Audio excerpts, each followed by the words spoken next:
প্রিয় শিক্ষার্থীরা, তোমাদেরকে অনলাইনে ক্লাস সবাইকে স্বাগতম ও শুভেচ্ছা। আমরা ধারাবাহিকভাবে ক্লাসগুলো নিচ্ছিলাম। তোমাদেরকে বলছি যে রেকর্ডকৃত যে ক্লাসগুলো দেওয়া হবে, যেগুলো আমাদের নিয়মিত যে রুটিন অনুযায়ী আপলোড করা হয়, সেগুলোতে আমরা এমসিকিউ ভিত্তিক ক্লাস নিব। আর যে সরাসরি যে জুম ক্লাস, সেটা আমরা তোমাদের যে সমস্যাগুলো আমাদেরকে জানাও কমেন্টে, অথবা যারা আমাদের সামনে পরীক্ষার জন্য বা যেটা সৃজনশীল করানো যাবে সেটা করাবো। আপাতত পরীক্ষা পর্যন্ত আমরা এইভাবেই করাবো। তো অবশ্যই তোমরা তোমাদের ক্লাসের প্রয়োজনীয়তা, যদি কারো জুম ক্লাসের প্রয়োজন হয়, সেটা অবশ্যই তোমাদের স্যারদেরকে সিআই স্যারকে জানাবা। যদি কারো ক্লাসে কম বেশি প্রয়োজন হয় অবশ্যই জানাবা এবং অবশ্যই কমেন্ট করবা। আচ্ছা, আমি মোহাম্মদ শাকত হোসেন, গণিত বিষয়ের প্রভাষক। তোমরা সবাই জানো, কারণ তোমাদের ক্লাসগুলো সপ্তম শ্রেণীর ক্লাসগুলো শুরু থেকে শেষ আমি নিচ্ছি। তো আজকে তোমাদের ত্রিভুজ সম্বন্ধে কিছু আইডিয়া দিব। ত্রিভুজ সম্বন্ধে আইডিয়া এবং জ্যামিতি তোমাদের অনেকের একটু খটকা থাকে। এই জ্যামিতি যে কিছু মূল যে আলোচনা, অধ্যায়ভিত্তিক আলোচনা তেমন না। এটা বলা হয় তোমাদের মূলত জ্যামিতির যে মূল যে ফাউন্ডেশন, যেটা মূল ফাউন্ডেশন অর্থাৎ যেটা বেসিক, যেটা তোমাদের সবসময় কাজে লাগবে। যতদিন জ্যামিতি অধ্যায় পড়বা সবসময় এই জিনিসগুলো টুকিটাকি সবসময় লাগবে। তো দেখো, প্রথমে তল কাকে বলে? তল বলা হয় ঘনবস্তুর পিঠকে বলা হয় তল। ঘনবস্তু দেখো, তোমার হাতে যে বইটা আছে বা তোমার হাতে যে খাতাটা আছে, এই খাতার একটা ঘনবস্তু। এই ঘনবস্তুর প্রত্যেকটা পিঠ, এই প্রত্যেকটা পিঠকে এক একটি তল বলা হয়। কোণ বলা হয় কাকে? দুইটি রশ্মি যখন কোনো একটা বিন্দুতে মিলিত হয় তো সেখানে একটা কোণ উৎপন্ন হয়। ত্রিভুজ বলা হয় তোমার তিনটি বাহু দ্বারা সীমাবদ্ধ ক্ষেত্রে বলা হবে ত্রিভুজ। চতুর্ভুজ চারটি বাহু দ্বারা চতুর্ভুজ। আর বৃত্ত হয়, বৃত্তের সংজ্ঞাটা তোমাদের অনেকেই হয়তো বা লিখে রাখতে পারো। এটা পঞ্চম শ্রেণীতে ছিল, আবার এটা অষ্টম শ্রেণীতে আছে, এরপরে সামনে অনেক ক্লাসে থাকবে এটা। বাকি 7-এ বৃত্তের টপিকটা হয়তো বা সরাসরি নাই, কিন্তু তোমাদের এটা লাগবে। দেখো, বৃত্ত বলতে একটা স্থির বিন্দুকে কেন্দ্র করে সর্বদা সমান দূরত্ব বজায় রেখে একটি বক্ররেখা ঘুরে আসলে যে ক্ষেত্র তৈরি হয় তাকে বৃত্ত বলে। এখন দেখো, আমাদের কিছু অংশ এখানে দেওয়া আছে। এখানে শুধু একটা, যেমন ও একটা বিন্দু। সরল রেখা কোনটা বলা হয়? যেটা তোমার সরল থাকে, যেটা সরল রেখা। আর যেটা আঁকা বাঁকা হয় সেটা হবে বক্ররেখা। সমান্তরাল দুইটা রেখা পরস্পর সমান্তরাল তখনই হয় যখন এদের মধ্যবর্তী দূরত্ব সবসময় সমান হয়। তির্যক রেখা, যেটা সমান্তরাল কিন্তু বাঁকা, এটা বলা হবে তির্যক রেখা। কোণের অনেকগুলো প্রকারভেদ আছে। এটা বলা হবে সূক্ষ্ম কোণ, এটা সমকোণ। মূল ধরা হয় সমকোণকে। দেখো, সমকোণ সরল কোণ, একটা সরল রেখার যে কোণটা হয় এটা বলা হবে সরল কোণ। আর সরল কোণের পুরা অর্ধেক অর্থাৎ পুরা মাঝখানে যে লম্ব বলা হয় এটা বলা হবে সমকোণ। এক সমকোণ তোমরা জানো 90 ডিগ্রি। এক সমকোণের চেয়ে ছোট এটা বলা হবে সূক্ষ্মকোণ। এক সমকোণের চেয়ে বড় এটা বলা হবে স্থূলকোণ। এবং যেটা এক সরলকোণের বড় অর্থাৎ 180 ডিগ্রির বড় সেটা বলা হবে প্রবৃদ্ধ কোণ।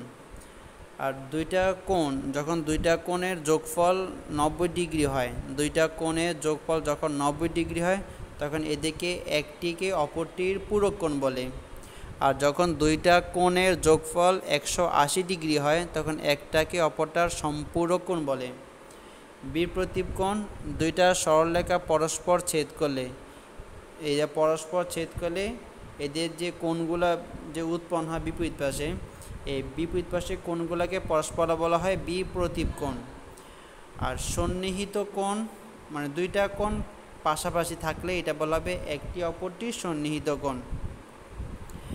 রেখা বলা হয় যেটা দুই পাশেই কোনো নির্দিষ্ট সরলরেখা নাই, অর্থাৎ নির্দিষ্ট বা কোনো দৈর্ঘ্য নাই, অর্থাৎ দুই দিকে এটা অগ্রসর হবে, এটা বলা হবে রেখা। আর যেটার এক দিকে তোমার নির্দিষ্ট বিন্দু, একটা নির্দিষ্ট বিন্দু, এটা বইয়ের ভাষা বলা হয় প্রান্তীয় বিন্দু, অর্থাৎ প্রান্ত থাকে, শুরু থাকে কিন্তু শেষ থাকে না, এটা বলা হবে রশ্মি। আর যেটার একটা সরলরেখার অংশ বা রেখার অংশ যেটা নির্দিষ্ট দৈর্ঘ্য আছে, যেটা আদি বিন্দু এবং প্রান্ত বিন্দু দুইটাই আছে, এটা বলা হবে রেখাংশ। দেখো, আমাদের ত্রিভুজ তিনটা শীর্ষ থাকলে সেটাকে ত্রিভুজ বলা হয়। বাহুভেদে ত্রিভুজ তিন প্রকার, একটা যেমন যে তিনটা বাহু সমান হয়, সমবাহু, সমদ্বিবাহু, বিষমবাহু। আর কোণ বেদে এটা তিন প্রকার, সূক্ষ্মকোণী, স্থূলকোণী আর সমকোণী। এখন দেখ আমাদের এখানে এই যে স্ক্রিনে যে ছবিটা তোমাদের দেওয়া আছে, স্ক্রিনের ছবিটা তোমাদের জন্য এটা আমি একটু মজাদার করে এটা আঁকা হয়েছে। এখন তোমরা এটাকে একটু সুন্দর করে বোঝো, এটাকে বলা হয় কোনটা সূক্ষ্ম, মানে এতক্ষণ যা যা শিখলা এই শিখার সাথে জিনিসগুলিকে মিলে নাও। আমি যদিও তোমাদের এখানে সুন্দর করে এখানে অ্যারো চিহ্ন দিয়ে দেখা দিচ্ছি কোনটা কি। এখন তোমার শুধু দেখো যেটা নামকরণ করেছে ওই নামকরণের সাথে তোমাদের যে এতক্ষণ যা আমি বলছি সেটার সাথে মিলে দেখতে পারো। আচ্ছা, এখন দেখো বাহুভেদে ত্রিভুজ তিন প্রকার তোমরা জানো। তিনটি বাহু সমান হলে সেটা বলা হবে সমবাহু ত্রিভুজ, আর যদি দুইটা সমান একটা অসমান বলা হবে সমদ্বিবাহু, আর যদি তিনটাই অসমান হয় সেটা বলা হবে বিষমবাহু বাহু ত্রিভুজ। এখন দেখো এখন কিছু এমসিকিউ আমরা শুরু করি। এই অধ্যায়ের এমসিকিউগুলো তোমাদের অধ্যায় বলতে যা যা আলোচনা করছে আলোচনার ভিত্তিকে আমরা এমসিকিউ সলভ করব। শুধুমাত্র একটি মাত্র বাহু দৈর্ঘ্য দেওয়া থাকলে কীরূপ ত্রিভুজ সম্ভব? দেখো তো, যেই ত্রিভুজে তিনটা বাহুই সমান, অর্থাৎ একটার মান দেওয়া থাকলে অপর তিনটার মান এমনিতেই বোঝা যায়। যেহেতু সমবাহু ত্রিভুজে সবগুলো বাহুর মানই সমান, সেই ক্ষেত্রে যদি একটার মান 4 সেন্টিমিটার হয় তাহলে অপর দুইটার মানও 4 সেন্টিমিটার হবে। তো এই জন্য শুধুমাত্র একটা বাহু দৈর্ঘ্য দেওয়া থাকলে সমবাহু ত্রিভুজ অঙ্কন করা সম্ভব। ত্রিভুজে তিনটি বাহুর দৈর্ঘ্য দেওয়া আছে 4, 5, 7। যদি এরকম হয় তো ত্রিভুজের পরিসীমা কত হবে?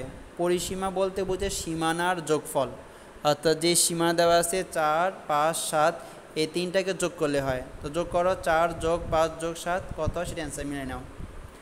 একটি ত্রিভুজের দেখো একটি ত্রিভুজের তিনটি মধ্যমান, তিনটি উচ্চতা। দেখো যদি মধ্যমা থাকে ত্রিভুজ, যেহেতু তো ত্রিভুজের যে কোনো বাহুকে যদি তুমি ভূমি ধরো তাহলে ভূমি থেকে উচ্চতা হবে অপর শীর্ষ পর্যন্ত উচ্চতা, তাহলে অবশ্যই ত্রিভুজের তিনটি মধ্যমা, তিনটি উচ্চতা। মধ্যমা তোমাদের আমি একটা ক্লাসে অবশ্য বলছিলাম, মধ্যম বলতে বোঝায় একটার শীর্ষ থেকে, একটা ত্রিভুজের মাথা থেকে অপর বাহুকে পুরা মাঝখানে যে রেখাটা ছেদ করে বলা হবে মধ্যমা। তো যেহেতু একটা ত্রিভুজে তিনটা শীর্ষ থাকে, তিনটা শীর্ষ তিনটা বিপরীত বাহু থাকে, তাহলে অবশ্যই তিনটা মধ্যমা হবে। দেখো উচ্চতা মধ্যমা কখনই এক রেখাংশ হতে পারে, এটা সব ক্ষেত্রে না। উচ্চতা মধ্যমা যেমন তোমার সমবাহু ত্রিভুজের ক্ষেত্রে উচ্চতা যেটা সেটাই তোমার মধ্যমা, তো সেই ক্ষেত্রে অবশ্যই সমান হয়। মধ্যমা সর্বদা ত্রিভুজের অভ্যন্তরে থাকে অবশ্যই, কারণ ত্রিভুজের ভিতরেই তো মধ্যমা হবে। তো তোমার 1 আর 3 সঠিক। ত্রিভুজ DEF এর ক্ষেত্রে দেখো শুধু ত্রিভুজ DEF না, যে কোনো ত্রিভুজের ক্ষেত্রে যে কোনো দুইটি বাহুর যোগফল অবশ্যই তৃতীয় বাহু অপেক্ষা বৃহত্তর হবে। তাহলে এখানে DE আর DF এরা যোগ করলে অবশ্যই EF এর চেয়ে বড় হবে। আবার দেখো DE যদি DF এর চেয়ে ছোটো হয় এবং EF এর চেয়ে ছোটো হয় তাহলে এটা এখানে বলছে DE less than DF less than EF। এটা আসলে ছবি দেখলে হচ্ছে তোমার 2 নম্বরটা বাদ দাও, হ্যাঁ 2 নম্বর এখানে। আচ্ছা দেখো 3 নম্বর, দেখো ত্রিভুজের তিনটি কোণের সমষ্টি, কোণ D, কোণ E, কোণ F। জানো অবশ্যই যে ত্রিভুজের যে কোনো তিনটা কোণের সমষ্টি কত হবে? অবশ্যই 180 ডিগ্রি হবে, যে কোনো ত্রিভুজ হোক না কেন। 2 সমকোণ, এক সমকোণ যদি তোমার 90 ডিগ্রি হয়, এক সমকোণ 90 ডিগ্রি, তাহলে 2 সমকোণ কত হবে? 180 ডিগ্রি। ABC একটি সমবাহু ত্রিভুজ, সমদ্বিবাহু ত্রিভুজ যার দুইটা বাহু সমান, নাম দেওয়া আছে AB ও AC, এবং AO ত্রিভুজ কোণ BAC এর সমদ্বিখণ্ডক। দেখো যেহেতু এটা সমদ্বিবাহু ত্রিভুজ এবং ABAC, আচ্ছা এটা এখানে আসলে একটা ছবি ছিল, মানে এটা এই ত্রিভুজটা আঁকা ছিল এবং সেখানে এক্স উল্লেখ করা ছিল, এখানে এক্সটা উল্লেখ করা নাই, এই জন্য তোমরা এটা বুঝবা না, এটাকে স্কিপ করো। হ্যাঁ, সমকোণী ত্রিভুজের সূক্ষ্মকোণদ্বয়ের একটি 50 ডিগ্রি, অপর সূক্ষ্মকোণের মান নিচের কোণটি। দেখো সমকোণী ত্রিভুজের যে কোনো ত্রিভুজ কোণ হয় তিনটা, এর মধ্যে একটা অবশ্যই 90 হবে যেহেতু এটা সমকোণী, একটা 90, আরেকটা দেওয়া আছে 50, তো 90 আর 50 কত হয় 140, আরেকটা লাগবে 40 ডিগ্রি, তাহলে মোট 180 হবে। অথবা তোমরা জানো যে সমকোণী ত্রিভুজের সমকোণ ব্যতীত অপর যে দুইটা কোণ আছে এদের যোগফল কত হবে 90 ডিগ্রি হবে। তো যেহেতু একটা মান দেওয়া আছে 50, তো আরেকটা অবশ্যই 90 বিয়োগ 50 যা হবে সেটাই। একটি ত্রিভুজের দুইটি বাহু, একটা দেওয়া আছে 6, একটা দেওয়া আছে 4, অপর বাহু কত সেন্টিমিটার হতে পারে। দেখো এটা হতে পারে যেহেতু দেওয়া আছে, যেগুলো কত হবে তো সেটা বলিত, যেহেতু কত হতে পারে অবশ্য তোমরা জানো যে দুইটাকে যোগ করলে, যে কোনো দুইটাকে যোগ করলে 3 নম্বরটা ঠিক বড় হবে। তো দেখো তুমি যদি আমি একটু অপশনগুলো তোমার জাস্টিফাই করি, ভেরিফাই করি, দেখো ধরো প্রথমে 1 দিলা, তাহলে 6 যোগ 1 কত হয় 7, 7 4-এর চেয়ে বড়, এটা ঠিক আছে। কিন্তু যদি 1-এর সাথে 4 যোগ করো 5 হয়, এই 5 কি 6-এর চেয়ে বড়? তা আমাদের শর্ত মানে না, কারণ ত্রিভুজে যে কোনো দুইটা বাহু যোগ করলে অবশ্যই তৃতীয় বাহু চেয়ে বড় হওয়া লাগবে। তো তুমি 4-এর সাথে 1 যোগ করলে, দুইটা বাহু যোগ করলে সেটা 5 হয়েছে, এ 5 6-এর চেয়ে বড় না, তাই অবশ্যই 1 হবে না। 2 যদি দেখো 4-এর সাথে 2 যোগ করো কত হয় 6 হয়, এই 6 যেহেতু 6-এর চেয়ে বড় না সমান, তাহলে এটাও হবে না। দেখো 5, অবশ্যই 5-এর ক্ষেত্রে তুমি যে কোনো সাথে যোগ করো, দেখো তো যোগ করলে অবশ্যই এটা অপর বাহুর চেয়ে বড় হয়। 4-এর সাথে 5 যোগ করো 9 হয়, যেটা 6-এর চেয়ে বড়, 6-এর সাথে 5 যোগ করে 11, যেটা 4-এর চেয়ে বড়, আর 4-এর সাথে এবার যোগগুলো করে দেখো তো সবগুলোই বড় হয়, তো সেক্ষেত্রে উত্তর হবে 5। ত্রিভুজের দুইটি কোণের সমষ্টি 150, ত্রিভুজে কোণ আছে তিনটার মধ্যে দুইটা দেওয়া আছে 150, আর বাকি যে কোণটা সেটা অবশ্যই 180 থেকে 150 বিয়োগ করলেই হবে।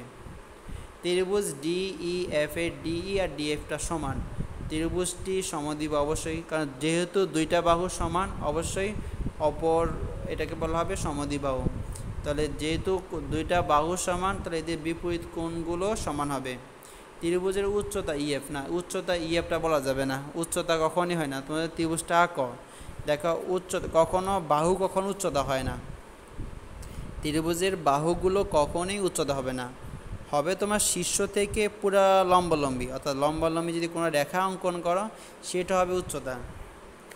আচ্ছা, এটা তোমাদের আগে করানো হয়েছে।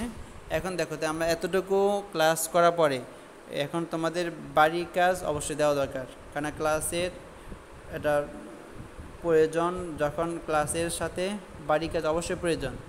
মূলত ক্লাসে যথার্থতা, যেটা ক্লাসের যৌক্তিকতা বা ক্লাসের যেটা মূল অংশ, যে আমার শিক্ষার্থীরা কতটুকু শিখতে পেরেছে সেটা মূল্যায়ন করার জন্য অবশ্যই বাড়ির কাজ দিতে হয়, এবং সেটা বাসায় অবশ্য করতে হয়। বাসায় করার পরে সেটা মূল্যায়ন করে বাচ্চাদেরকে মূল্যায়ন করতে হয় যে আমার এতটুকু আয়ত্ত হয়েছে, এতটুকু আয়ত্ত হয়নি। এই জন্য অবশ্যই এখানে বাড়ির কাজ আমি আজকে তেমন দেওয়ার মতো কিছু পাইনি, কারণ এখানে অবশ্যই আছে MCQ। তো আমাদের বাড়ির কাজ মূল্যায়ন যেটা বলবো, তোমার দেখো যে অধ্যায় জ্যামিতির অধ্যায় যে দেওয়া আছে, অধ্যায় 8 অধ্যায় 9, দেখো তো কিছু MCQ দেওয়া আছে তোমাদের। এই MCQগুলো তোমরা নিজ দায়িত্বে নিজেরাই করো, অবশ্যই সমাধান সমাধান করে দেখবে না। তোমরা ক্লাসের নাম লিখে আজকে এই ক্লাস সাথে ওই ক্লাসের সাথে বাড়ির কাজগুলো নিজেরা জয়েন করতে পারো, যে আমি স্যার এই অধ্যায়ের সাথে সম্পর্কিত 50টা বা 40টা MCQ করবা। তাই আমি নির্দিষ্ট করে দিই যে অন্তত পক্ষে 25টা MCQ সবাই করবা, একেবারে কোশ্চেন লিখবা, সাথে সেটার ব্যাখ্যা সহ উত্তর। শোনো, এই আমাদের যে পরিকল্পনা, তোমাদের হয়তো এখন আমি অংশ পাচ্ছি না, তোমাদেরকে সুযোগ পাচ্ছি না, কিন্তু তোমরা নিজ দায়িত্বে, যারা নিজ দায়িত্বে পড়াশোনা করে তাদের আসলে ভবিষ্যৎ অনেক সুন্দর হয়। যাদেরকে বাপ মা বলতে হয়, শিক্ষকরা বলতে হয়, অনেক বলা পড়া তো ওরা নিজ দায়িত্বে করতেছে না। এই নিজ দায়িত্বে পড়াশোনা না করলে আসলে পড়াশোনার তেমন গতি আসে না, আর তেমন পড়াশোনার কোনো উন্নতিও হয় না। এই জন্য আমি জানি প্রত্যেকটা বাচ্চাই তাদের বাপ মা বড় স্বপ্ন নিয়ে বড় হয়, এই জন্য স্বপ্নগুলো পূরণ করার জন্য তোমাদের দায়িত্ব নিতে হবে। এই জন্য আমার নির্দেশনা, আমার উপদেশ বলো, পরামর্শ বলো, যে তোমরা অবশ্যই যে ক্লাসগুলো অবশ্যই নিজে নিজে দেখে যতটুকু শিখো ওই শিখার ভিত্তিতে নিজের বাড়ি কাজ করো। শিখার যে গ্যাপ থেকে যায়, কমতি রয়ে যায়, এই কমতিগুলো অবশ্যই যতটুকু ল্যাকিংস থাকে এই ল্যাকিংসগুলো তোমরা যদি এখন স্কুল খোলা, কম বেশি অনেকে স্কুলে আসো, রেজিস্ট্রেশন কার্ড নিতে আসো বা তোমাদের পরীক্ষার জন্য আসো বা সাথে সাথে কথা বলতে আসো, তুমি অবশ্যই শিক্ষকদেরকে ফোন দিয়ে যে স্যার যে ক্লাসটুকু তোমাদের বোঝার প্রয়োজন সেই ক্লাসটুকু তোমরা এখানে এসে করতে পারো, যে স্যার আমাদেরকে একটু ওই 10 মিনিট বা 5 মিনিট আমাদেরকে একটু সময় দিন। তাহলে তোমাদের মতো নিজ দায়িত্বে আসো, আমরা সবসময় এখানে স্কুলে থাকি, আমাদের অফিস সবসময় খোলা থাকে, তোমরা শুধু স্যারদেরকে ফোন দিয়ে একটু আসলেই সুবিধা হবে। তো আমি শুধু এখানে একটা বাড়িকাজ দেওয়া আছে, একটা ত্রিভুজে কয়টি অংশ থাকে এটা তোমরা নিজেরাই বুঝবা, নিজেরা করো, আর সাথে তোমাদের বইয়ের 25-26টা এমসিকিউ নিজেরা সলভ করবা। তো আজকে এই পর্যন্ত, ধন্যবাদ সবাইকে, সবাই বাসায় থাকবা এবং নিয়মিত ক্লাসগুলো করবা।